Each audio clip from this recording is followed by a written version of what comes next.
Hello, I'm James. Hi, I'm Jimmy, Welcome to A Job Well Done.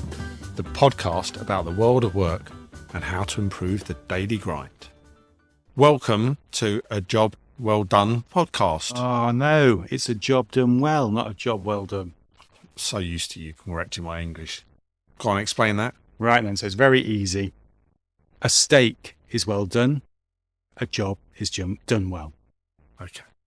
Or another way of looking at it is, Yeah. well done is saying well done to someone.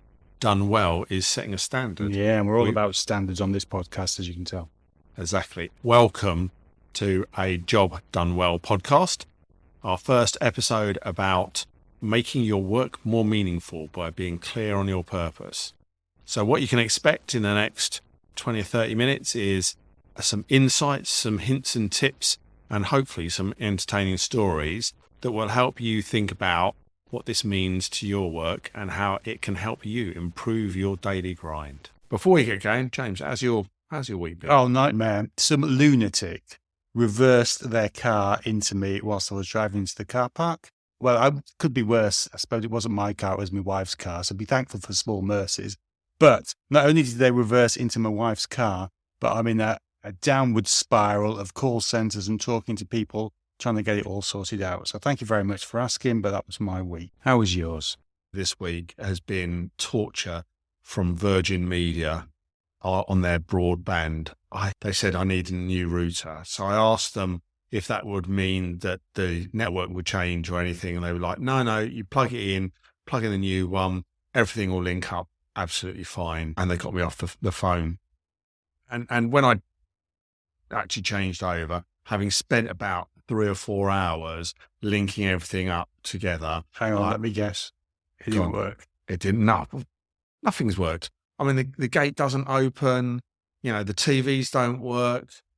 The kids are screaming about the broadband in their rooms. This Nothing is works. a first world problem. Jimmy Barber cannot open his gate because it's not connected to the internet. I know it is, but the point being, the person who I spoke to was clearly being targeted by getting me off the phone. Never mind about how happy I am. Never mind about whether you resolve my problem. Just get me off the phone. So can't blame them.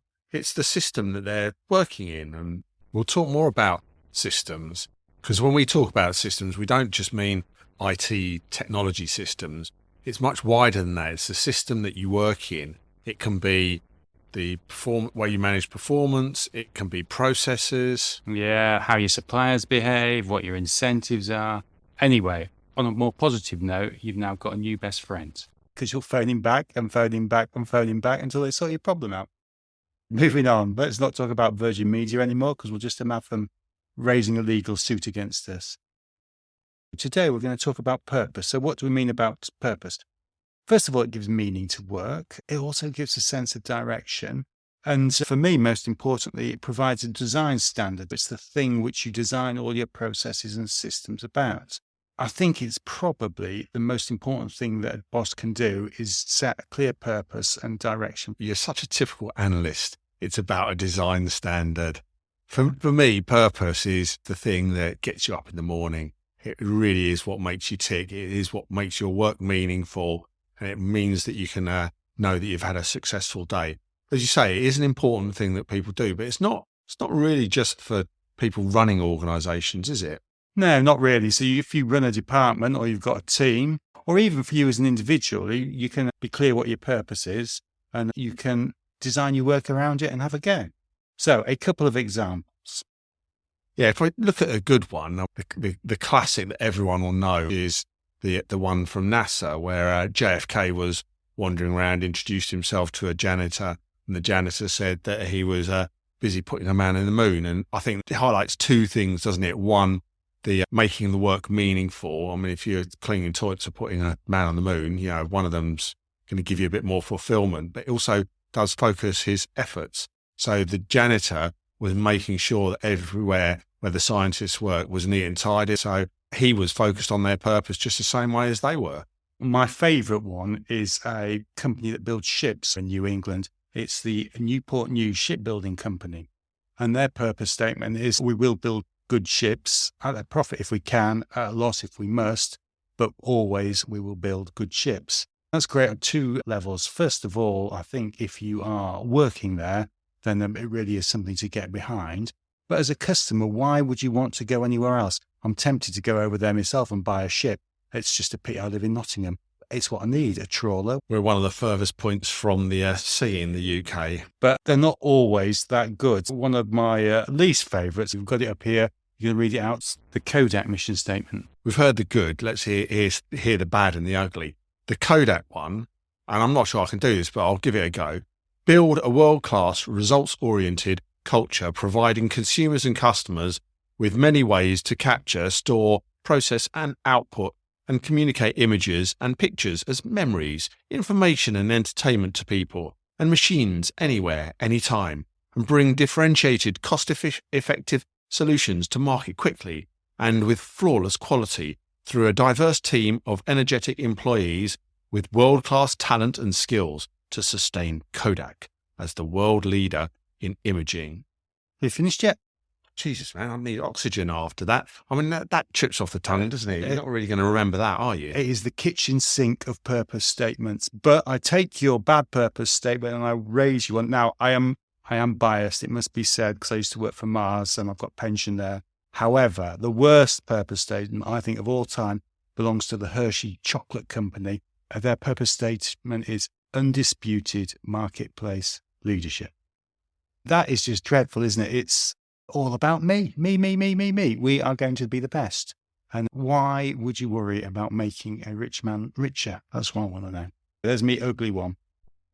Apart from them putting three buzzwords together, is that bad? But it doesn't really explain what they're going to do for their customers, does it? They could be making anything with a mission statement like that. Anyway, moving on from Hershey's, I suppose my question is, at a local level, what sort of purpose statements, what have you done in the past that's worked for you? Well, I've got a good example of one that didn't quite go to plan. I was a sales director once. Somebody told me about purpose-led organizations. So we worked on what was our purpose, and we came up with the really catchy, we were there to do more sales, which is essentially what our stakeholders wanted us to do. Hang on, sorry, let me get that. So your purpose as a sales organization was to do more sales. Yeah. Yeah, you really went to town on that one. We did wordsmith it to death. But the point was, we got everyone in the teams really focused on it and engaged in it, and actually drove some fantastic results in the short term. So it really brought it home to me, that you don't have to have a really flashy statement. It is just about getting something that people can get behind. The trouble was, I hadn't really thought through, because it wasn't necessarily every sale that we made was particularly valuable to the customers. So then you end up with problems around quality. So I think it is important just to spend time thinking what the impacts of your statement might be. He talks about problems about quality. What my learned colleague doesn't say is that it was at the heart of one of the greatest mis-selling scandals of our time. So what about you? You, the smart ass, has got to have something good to tell us, haven't you? This is really exciting, but I ran a management information department, and our purpose statement was to deliver timely, accurate management information, which, all right, doesn't make the heart go faster, but it was something that the guys really got behind because they could work out, well, was this management information accurate? And did we give it out or send it when we said we were going to send it? And that really drove a huge improvement in the service that we were offering. And customers stopped complaining because we were really clear about what we were there to do. I witnessed that firsthand. And one of the big things that you did that made the most difference to your customers was having a clear measure of your success. We'll come back to that in a future episode, I reckon. So it doesn't have to be the most awe-inspiring statement of all time. It just needs to be something that's clear and customer-focused. Theoretically, it's really important, but is that just an opinion? Or is it all just corporate bollocks? Yeah. Go on then. So have you got any numbers? Tell me. Well, I know you like some data, James, being the analyst in the team. But yeah, actually, there's lots of research being done around purpose-driven organisations, and you find that staff engagement's higher. In purpose-driven organisations, it's over 90%. In non-purpose driven organisations, it's 32%. The actual commercial results are better, so higher growth, higher levels of innovation, and also staff retention is 40% higher. Right, thanks. But I think the other thing that's really important is it's not just corporate wallpaper. It's like the old greenwashing thing. It's saying it is one thing, but you need to get behind it. My favourite story is the story of the Aravind Eye Hospital in India. Now, this was founded by, I'm going to mess this up, Dr. Govindappa Venkataswamy. And his purpose was really quite straightforward, which was to eliminate needless blindness. Let me just give you 3 examples of the types of things they've done. The bottleneck, or the most expensive thing, is the doctor. So each operating theatre has 2 beds in it, and the doctor operates on somebody on the first bed. Meanwhile, the staff prepare the second bed, and then when the doctor's finished operating, he washes his hands, turns around to move to the second bed, and everybody clears away the first bed, gets the patient out and rolls in the next one. They really focus on throughput. Another example of what they did was in the 1980s, synthetic lenses came into play. And the companies that were making these wanted to sell them to Dr. V for about $100 a pop. So instead, set up his own manufacturing facility, and now he sells lenses, synthetic lenses worldwide at about $2 a go.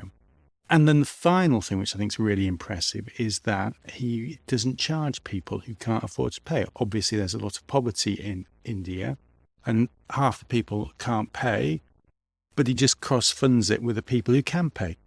And the service is exactly the same. He rotates his doctors through the paying and non-paying wards so that everybody gets the same service. Now, what is really interesting is that Aravind now does 60% more eye surgeries than the United Kingdom's NHS does. I've heard they do it 1,000th of the cost. Yeah, that's right. So just imagine what that would do for the NHS. So there you go. That's the power of purpose. Shows what you can do if you get focused. Do you get it? Very good, James. That case study really highlights when you get clear and really obsess about your purpose, the difference you can make to the world around you. But I think there's also another angle to this, which is when you're setting a purpose, who are you doing it for? Are you doing it for the business, for the employees? Because actually I saw some interesting research from PwC that said there's quite a big difference between kind of business leaders and what they want from a purpose and employees. So business leaders are interested in the commercial benefits, and the top 2 things they want are reputation and differentiation. Those are where they see the benefits for having a clear purpose. However, employees are more interested in engagement benefits. So does it show the impact of my work and working together as a community, as a team to deliver on a purpose? So I think you need to consider both of those, because the danger is if you just do it from a business perspective, you just get a flashy purpose statement and start marketing the hell out of it, whereas actually the rubber really hits the road when you engage your staff and drive action. There was also that stat you were telling me about, the mental health issue associated with purpose. There was some research done that looked at the impact of like purpose in general, not just kind of work purpose, but purpose in general.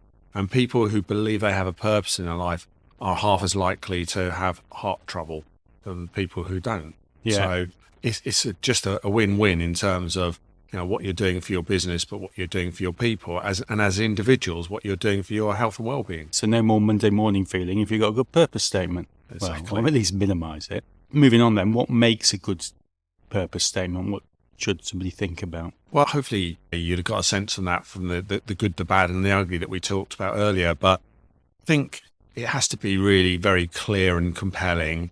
It has to be externally focused. So not just focused on what you're doing, but what does it mean to the outside world, your customers in particular. It has to be actionable. Key is, will it drive some change, some action, some focus within your organisation, within your team? And it has to be exciting and ambitious. Yeah, and there's that book, isn't there? Will It Make the Boat Go Faster? The British rowing team. I saw the guy who, one of the crew there, Ben Hunt Davis, talks a lot about his experience, and that's a fascinating story where they really focused on their goal, which was to win the Olympic gold in 2000 at Sydney. And they really had no right to go after that. They weren't the best team by any stretch of the imagination, but they spent a number of years completely obsessing on that gold medal. And that applied to everyone involved, not just the rowers in the boat, but also the people supporting the team, the physios, the people driving them around, everyone. And the bit that I really like about that is the question, will it make the boat go faster? Because it's incredibly focused. I mean, it's the same with the Aravind story. Will it eradicate blindness? Or actually, my MI department, did we send out that MI on time? And then, but this whole point about externally focused and actionable and exciting, Hershey's one to start off with. The Kodak statement, I'm afraid I can't remember. I've lost it. And the Hershey's one was just about, let's make ourselves richer, and nobody's going to get excited about that. So really quite important. But for me, I think the really important bit is the actionable stuff. So if you've got something that's clear and exciting, how do you actually use it? Yeah, and I think there's a couple of key things to really think about in terms of the actionable. I'd encourage people to think about how you're spending your time. What does your diary look like? Are the things that you're spending your time on really focused on the delivery of that purpose? But equally as important is engaging everyone around the purpose. A few things I've seen in the past work well. You can get staff to co-design the purpose. You can also make sure that people really understand the importance of it. So what is the contribution that purpose makes to the wider world, to the customers, to society as a whole? And also getting people to think about how they contribute towards it and what their role does to really help them deliver on it. Yeah, and for me, being Mr. Numbers, can you measure it? So if you are out there to build good ships, how many ships did you build and how many sank? Are they good or not? That's the real point. Can you measure against it as well? And of course, if you can measure it, then you can start to put plans against it and see how your action's going. But you have to watch out for when those change. We had a great example of that recently with the government and the net zero plans, where they changed recently the targets around electric vehicles. And that's really changed the game for the motor industry, who were all gearing up to have everyone buying electric vehicles by 2030. Oh yeah, they're in the right pickle, aren't they? All because they changed the purpose. Let me give you just one closing story. My daughter, who was about 5 at the time, I took her to the local library and went back with her a couple of weeks later to return her books. And the librarian went through the books and she said, "Oh, you've forgotten one." And I said to my daughter, I said, "Darling," because do say that to your daughter, don't you? "Darling, where's the book?" And she said, "Oh, I've left it on the train to Granny's house." At which point I thought to myself, oh, here we go. I'm going to get fined Lord knows how much for the loss of a library book and bad citizenship, hell and damnation going to rain down on me. I said, "I'm really sorry," to the librarian, "but it looks like we've lost the book." And the librarian looked at me and she said, "How old's your daughter?" I said, "Oh, she's 5. And the librarian said, "Oh, there isn't a fine." "Why isn't there a fine?" And she said, "Because the purpose of the library is to inspire the joy of reading. And for children under 5, they do lose books, so we don't fine people, because if we fine people, the parents won't bring them into the library." So there you go, my local library, inspiring the joy of learning, a good example of purpose. I've got another one where I experienced this week, another small story. I went to Sainsbury's to do my shopping yesterday morning, and I didn't have a coin for the trolley. So I went to the customer service desk with a £10 note and said, "Can I get some change so I can have some change for the trolley?" And they said, "It's company policy to not give you change." What? It's like, I need a trolley to do my shopping. How am I going to do that?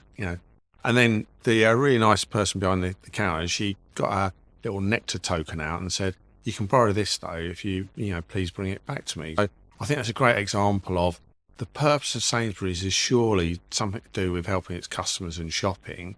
And then they put stuff in their system that stops you from being able to do that.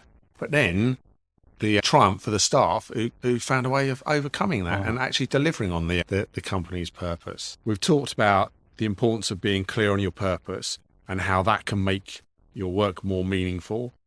Setting a good, clear purpose statement, engaging your teams and obsessing around it and driving all the action from that, and the impact then that can have on the world around you. Yeah, and my favourite thought is think of it as a design standard that you put all your processes and systems around. James, you're such an analyst. Design standard. So much more than that. Yeah, all right. Anyway, I hope that has inspired you to get out there and think about what your purpose is and write something that your staff can get behind. So join us next week, where, as I mentioned, the topic will be around measures. I'm getting quite excited about that. you would do. But next week's podcast will be what gets measured gets done.